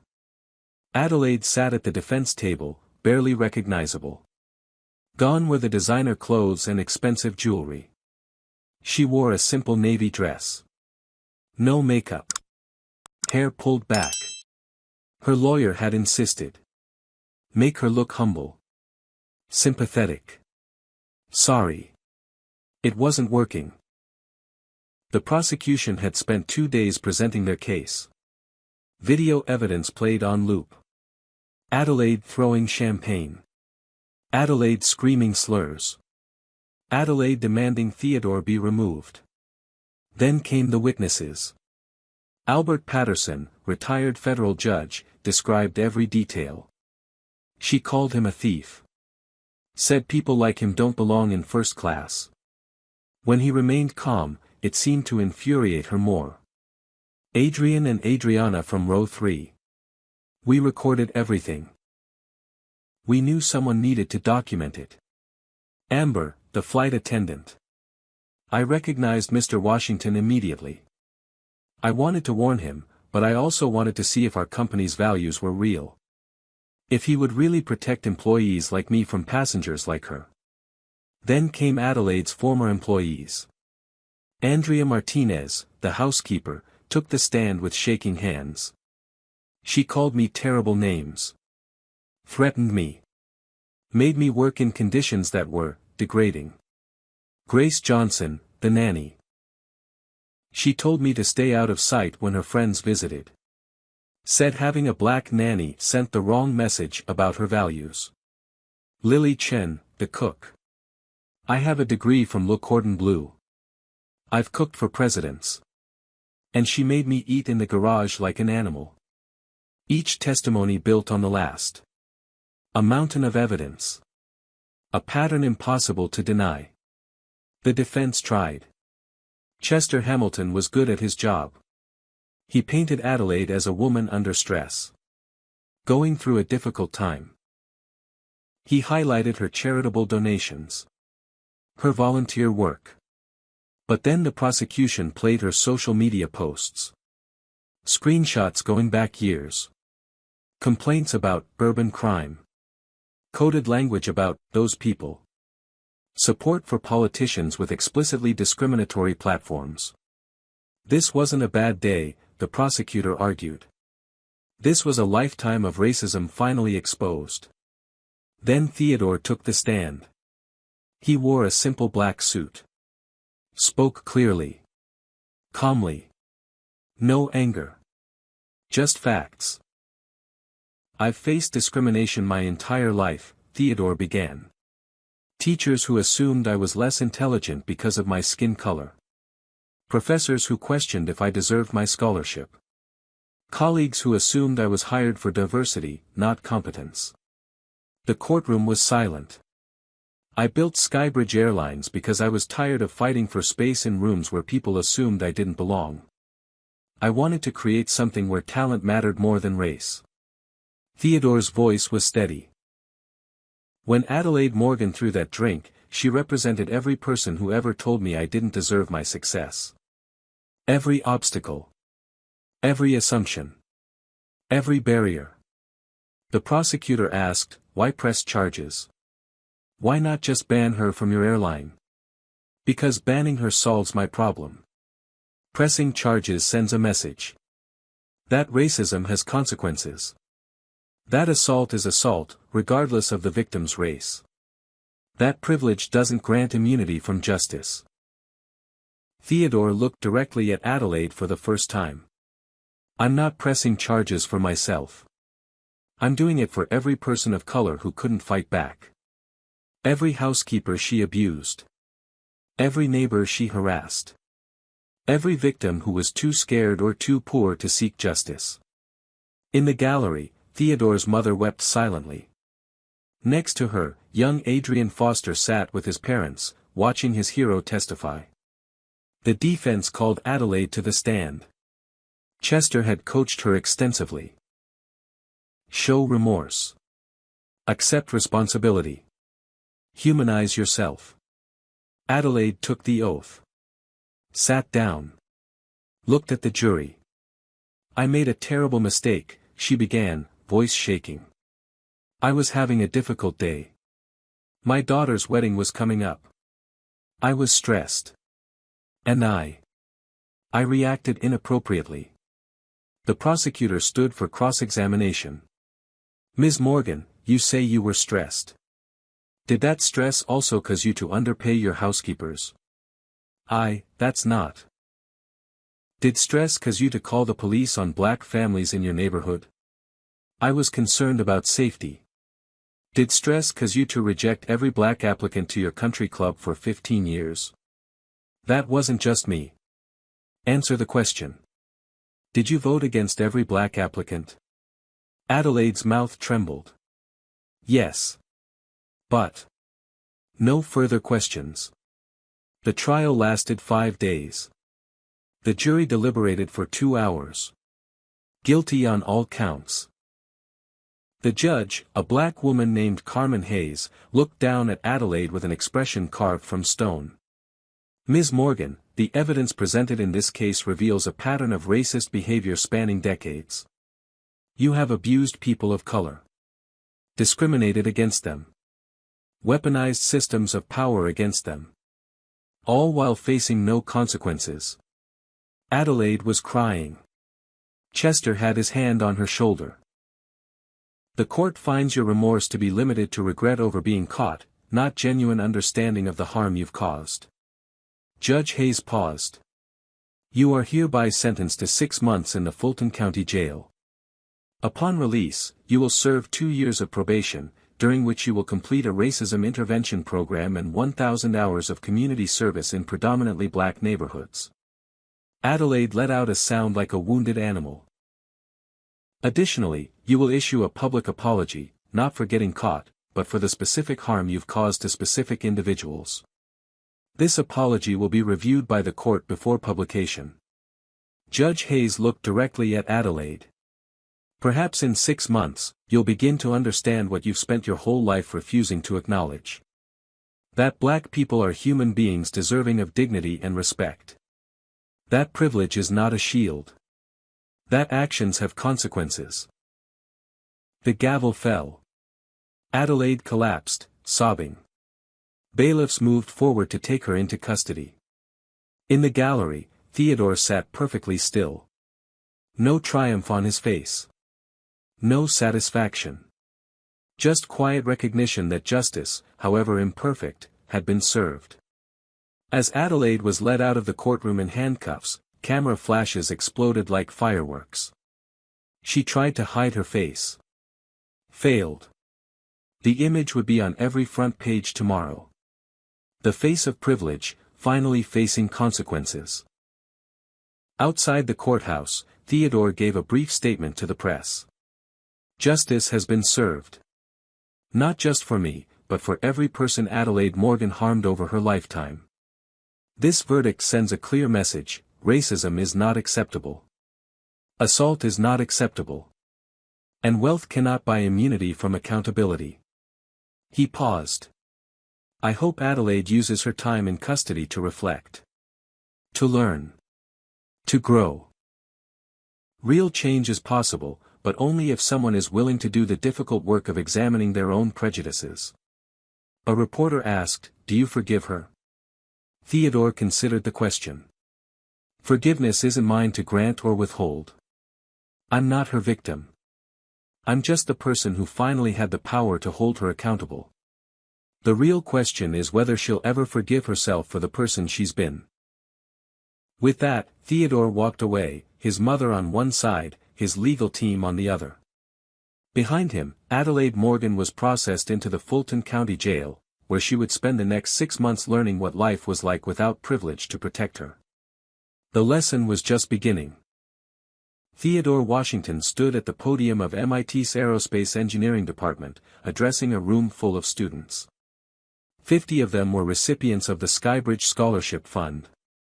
50 young people of color who would have the opportunities he'd had to fight for. 5 years from now, Theodore said, looking out at the eager faces, some of you will be designing aircraft. Some will be pilots. Some will be running airlines of your own. And when you succeed, people will still question whether you deserve it. They'll still make assumptions about how you got there. He smiled. Prove them wrong.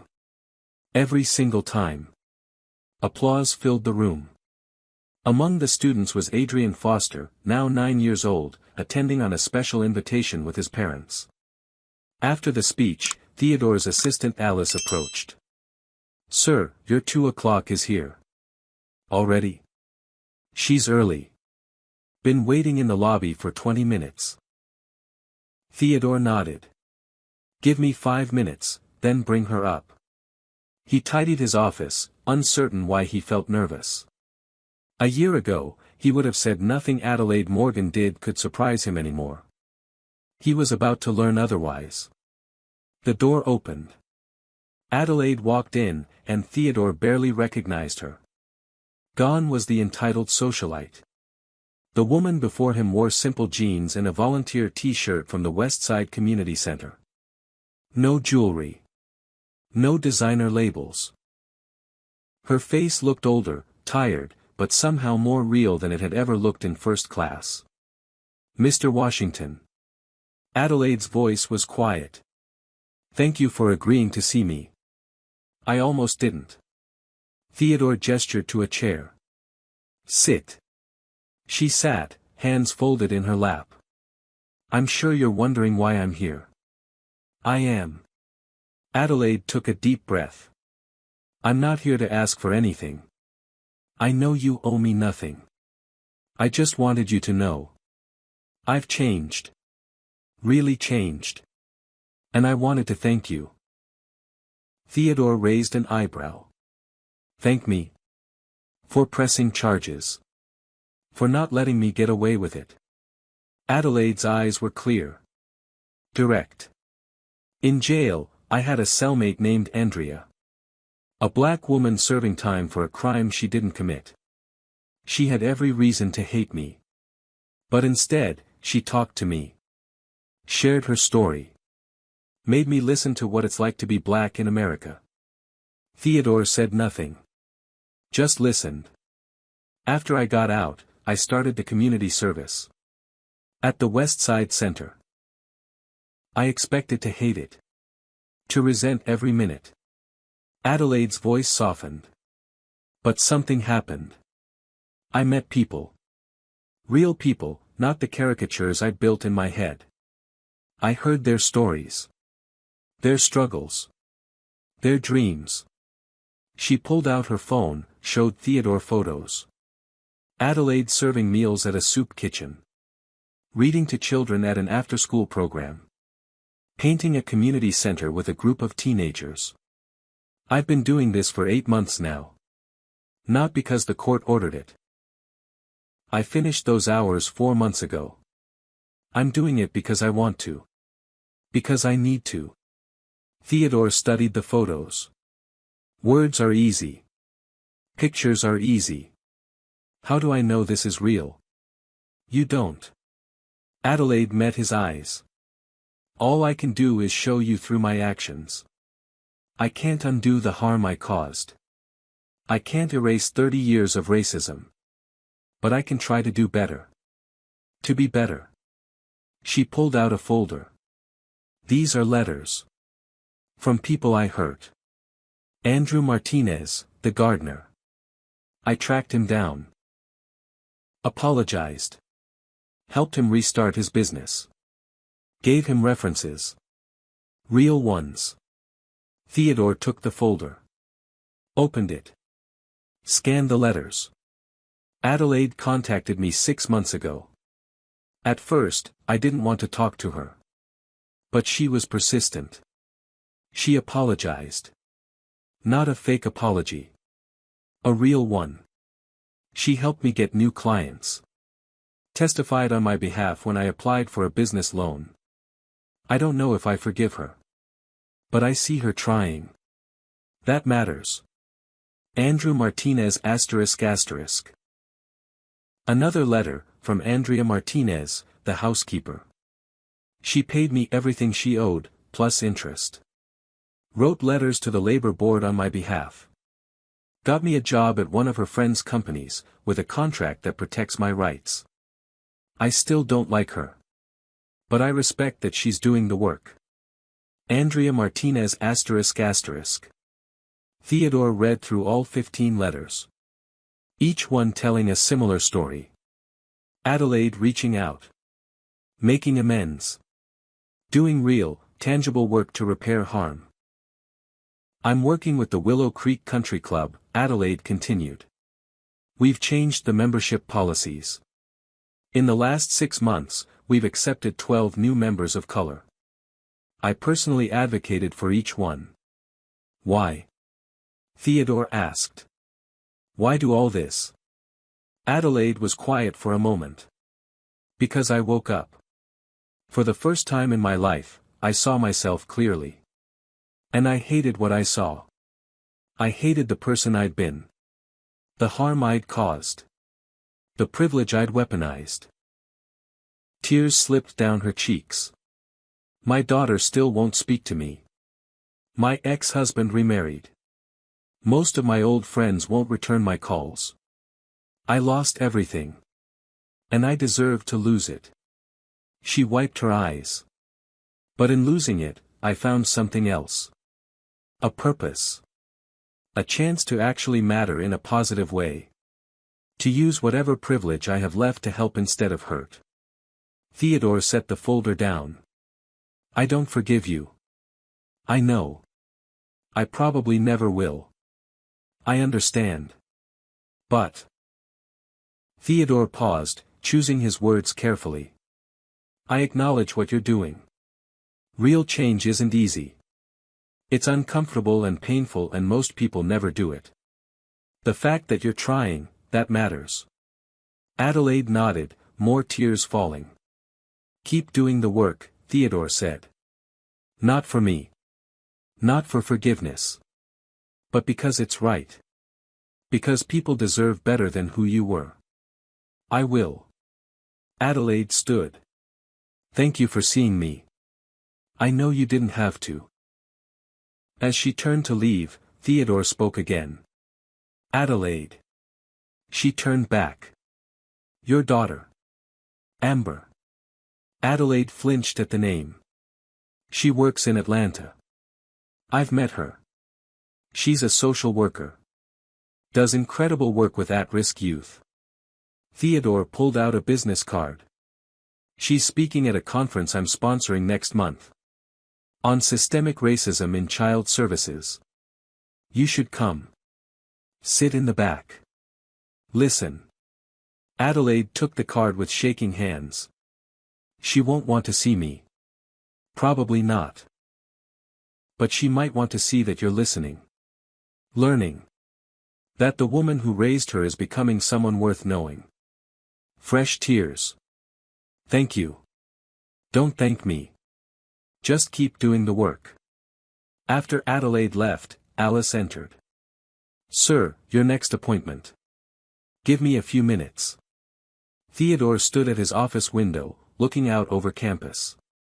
Thinking about the long, strange journey from that first-class cabin to this moment.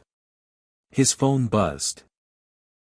A message from the Westside Community Center director. Adelaide Morgan has been exceptional. Consistent. Humble.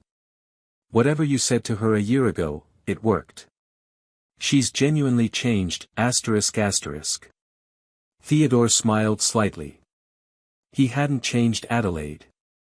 Consequences had. Accountability had. The hard, painful work of confronting one's own prejudice had. But he'd been the catalyst. The person who finally said no. Who finally made privilege face justice. 3 weeks later, Community Center fundraiser ***. Theodore walked through the Westside Community Center, impressed by the turnover. The facility had been renovated. New computers. Fresh paint. A garden where kids could learn to grow vegetables. Adelaide was there, working the food line, serving meals to families. No cameras. No publicity. Just quiet service. Young Adrian Foster ran up to Theodore, now taller, still full of energy. "Mr. Washington. Did you see the new computer lab? We have 20 computers now." "I did see it. Pretty impressive. My mom says you donated them." Theodore smiled. "Your mom is very observant." He watched Adelaide interact with the families. Gentle. Patient. Genuinely engaged. A grandmother brought her children through the line. Adelaide served them with a warm smile, asked about their day, remembered their names.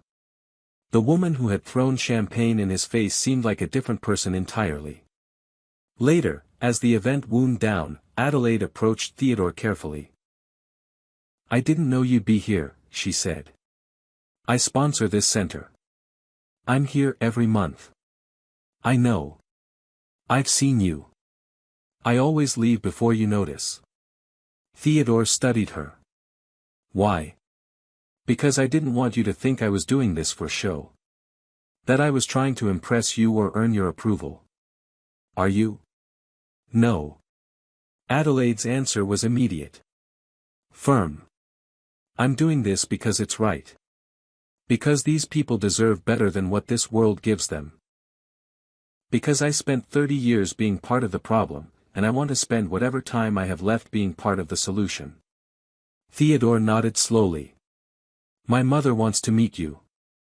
Adelaide's eyes widened. "What? My mother? She saw your name on the volunteer roster. Asked if you were the woman from the plane. I said yes. She said she wanted to talk to you." "Why would she want to meet me?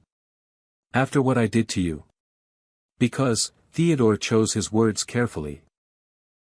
"My mother believes in redemption. She believes people can change if they're willing to do the work. She wants to see for herself if you're really doing it."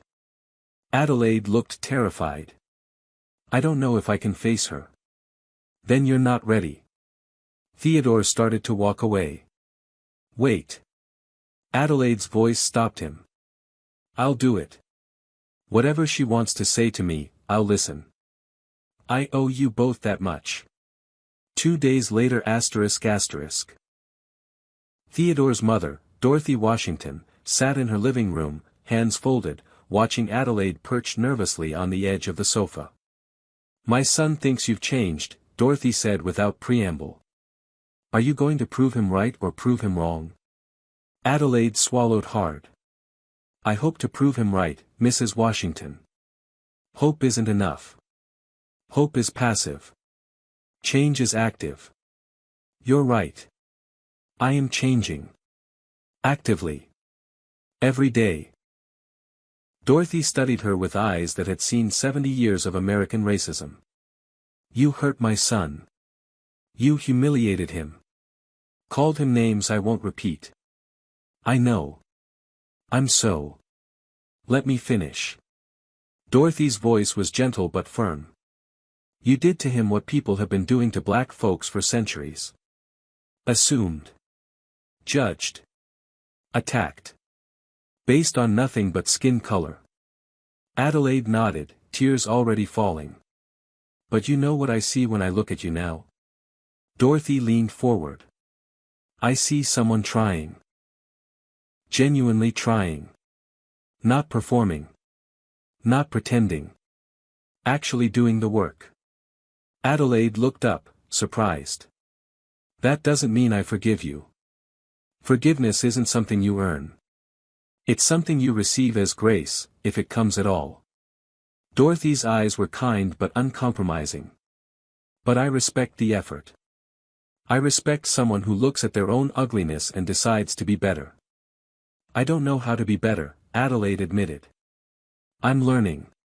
But it's hard. I catch myself thinking old thoughts. Making old assumptions. I have to actively fight against 30 years of programming." "That's exactly right. It is a fight. Every single day. But that's what change looks like. Not a single moment of enlightenment. Daily, difficult work. Dorothy stood. Come with me. She led Adelaide to her garden. Beautiful roses in full bloom. You know what it takes to grow roses in Georgia clay? Dorothy asked. Adelaide shook her head. Constant work. Breaking up the hard ground. Adding nutrients. Pruning. Protecting from pests. Some people think you just plant and they grow. But that's not how it works. Dorothy touched a perfect red bloom. You're like this garden. You've got decades of hard, rocky soil. Old roots that need to be dug up. It's going to take years of constant work to grow something beautiful. She looked at Adelaide. But I believe you can do it. I believe anyone can, if they're willing to put in the work. Adelaide broke down crying. Dorothy let her. Just stood there in the garden, patient as the roses. Final scene, 6 months later ***. Theodore boarded a Skybridge flight to New York. Routine business trip. He settled into first class, pulled out his laptop. The cabin filled up around him. Diverse passengers. Mixed races. Different backgrounds. All treated with equal respect by a crew that reflected America's actual diversity. A young black girl, maybe 7, settled into the seat next to him with her parents across the aisle. Excuse me, she said politely. Are you Theodore Washington? Theodore smiled. I am. My teacher told us about you. About how you built this airline. About what happened with that mean lady. Your teacher sounds smart. She says you're a hero. Theodore shook his head gently. I'm not a hero. I just refuse to accept being treated badly. That's not heroic. That's basic self-respect. But you changed things, the girl insisted. My teacher says because of you, people can't be mean to others without consequences anymore. Theodore considered this. I hope that's true. But changing people's hearts. That's harder than changing policies. The flight took off smoothly. Theodore worked on his laptop. Reviewed reports. Approved expansions. His phone buzzed with a message from Alice. FYI, Adelaide Morgan just completed her 2-year probation. No violations. Community service hours, 2,847. Required was 1,000***. Theodore smiled slightly. Typed back, good for her. Another message appeared. From Adelaide herself. I know you don't want to hear from me. But I wanted you to know. My daughter and I had coffee today. First time in 2 years. She's still angry. Still hurt. But she's willing to try. Thank you for giving me the push to reach out, ***. Theodore considered not responding. Then typed. I'm glad. Keep doing the work, ***. He looked out the window. Atlanta disappeared below. The city where everything had changed. Where a moment of racism had been met with accountability instead of tolerance. Theodore Washington had built an empire. Had proved everyone wrong. Had shown that a black man from the south side of Chicago could create something billion-dollar big and beautiful. But his greatest achievement wasn't the airline. It was the precedent. That racism had consequences. That privilege wasn't immunity. That change was possible, even for people who seemed irredeemable. The plane climbed higher. First class was full. Economy was full. People of every background, traveling together, treated with equal dignity. This was the world Theodore had fought for. Not perfect. Not finished. But better. And better was enough for today. So what do you think? Was justice served? Did Adelaide deserve a second chance, or should Theodore have pushed for maximum sentencing? Drop your comments below. Let's have a real conversation about accountability, redemption, and what justice actually looks like. If this story moved you, if it made you think, if it made you feel something, smash that like button. Share this video with someone who needs to hear this message. And subscribe because stories like this, stories about standing up to injustice, about demanding better, about changing systems, these are the stories that matter. Remember, every time you stay silent in the face of discrimination, you're giving it permission to continue. Every time you speak up, you're changing the world. Even if it's just a little bit. Even if it's just for one person. Theodore Washington didn't set out to be a hero that day. He just refused to accept being treated as less than human. That's not extraordinary. That's the bare minimum. And if we all held ourselves and each other to that standard, imagine how different the world would be. Thank you for watching. Thank you for caring. And thank you for being part of the change. Until next time, stand up for what's right. Demand better. Be better. And never, ever let anyone tell you that you don't belong. This story teaches us that accountability is the cornerstone of real change. Theodore Washington didn't just defend himself in that moment, he stood up for every person who has faced discrimination without the resources to fight back. His decision to press charges sent a powerful message: privilege cannot shield anyone from consequences when they choose hatred over humanity. Adelaide Morgan's journey reveals that true transformation requires more than apologies. It demands uncomfortable self-examination, consistent action, and a willingness to confront decades of ingrained prejudice. Her redemption wasn't instant or easy. It came through thousands of hours of service, difficult conversations, and the humbling work of making amends to people she had harmed. The most crucial lesson is this: silence enables injustice. Every passenger who witnessed Adelaide's assault had a choice.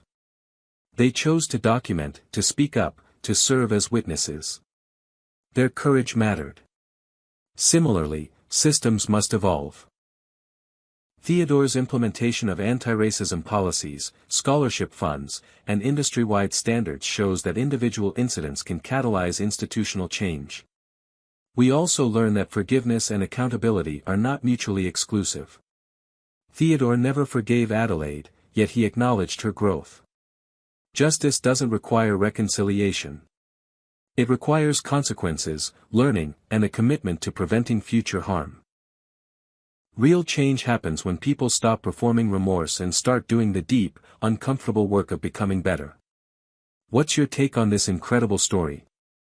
Do you believe Adelaide's transformation was genuine, or was it just damage control? Have you ever witnessed discrimination like this, and how did you respond? Drop your thoughts in the comments below.